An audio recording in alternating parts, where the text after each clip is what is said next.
Hi everyone, എല്ലാവർക്കും നമസ്കാരം. അപ്പോൾ നമ്മൾ ഇന്ന് ചെയ്യാൻ പോകുന്നത് ലാബ് 3 ഡൊമെയിൻ ആൻഡ് റേഞ്ച് ആണ് ഫസ്റ്റ് ഇയറിലെ. അതിൽ ആദ്യത്തെ ഗ്രാഫ് 2x² + 4x + 6 ആണ്.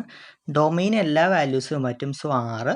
റേഞ്ച് എന്ന് പറയുന്നത് closed interval 4 to open interval infinity ആണ്. നമുക്ക് ഈ ഭാഗത്തു നിന്ന് 4 ഇതാണ് വരുന്നത്, 4 ഫംഗ്ഷൻ. അതിൻ്റെ ഡൊമെയിനും റേഞ്ചും കണ്ടുപിടിക്കുക. അപ്പോൾ ആദ്യത്തെ ഗ്രാഫാണ് ഇത്. അപ്പോൾ അതിൻ്റെ റേഞ്ച് വളരെ സിമ്പിളായി കണ്ടുപിടിക്കാം. അടുത്തത് 2x - 2 4x ആണ്. ഓക്കെ, അപ്പോൾ അതിൻ്റെ ഡൊമെയിൻ എല്ലാ വാല്യൂസും പറ്റും, സോ 6 ആണ് വരുന്നത് ഡൊമെയിൻ. റേഞ്ച് എന്ന് പറയുന്നത് 0 to 2 ആണ്. 0 ഇൻക്ലൂഡഡ് ആണ്, ക്ലോസ്ഡ്. 2 ഇൻക്ലൂഡഡ് അല്ല, ഓപ്പൺ ആണ്.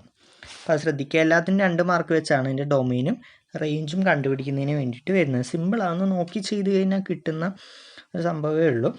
അപ്പോൾ ഇതാണ് നമ്മുടെ second question. Third question √x² - 9 ആണ്.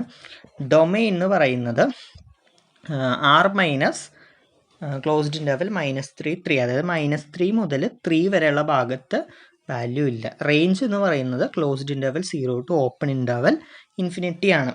ഓക്കെ, നിങ്ങൾക്ക് വേറെ ഫോമിൽ എഴുതണമെങ്കിൽ എഴുതാം. -∞ to -3 ഇൻ്റർസെക്ഷൻ 3 to ഇൻഫിനിറ്റി. ആ 3 വരുന്ന ഭാഗം ക്ലോസ്ഡ്, മറ്റേ ഭാഗം ഓപ്പൺ, അങ്ങനെ എഴുതാം. എന്തായാലും നിങ്ങളുടെ ഇഷ്ടമാണ്. ഫോർത്ത് എന്ന് പറയുന്നത് √3 - x ആണ്.